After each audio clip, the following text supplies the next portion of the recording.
Fabulous room. I asked for a disabled parking space for my partner, and our room was unexpectedly upgraded to a king-size accessible room for us.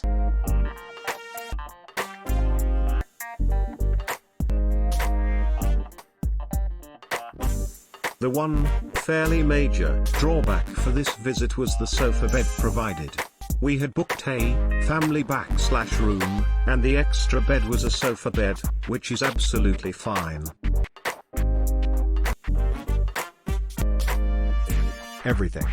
Staff went above and beyond, everywhere was clean and tidy, great location, excellent facilities. Quiet location but easy to access everywhere you need to, and a local Tesco next door.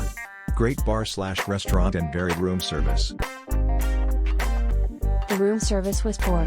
Firstly, we had the wrong drink delivered, stating the one we ordered wasn't available, without contacting us to check first.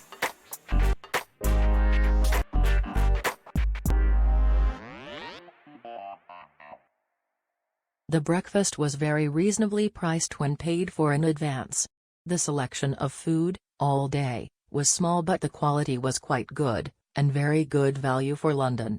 The rooms were clean, perfectly comfortable. The jacuzzi was quite small,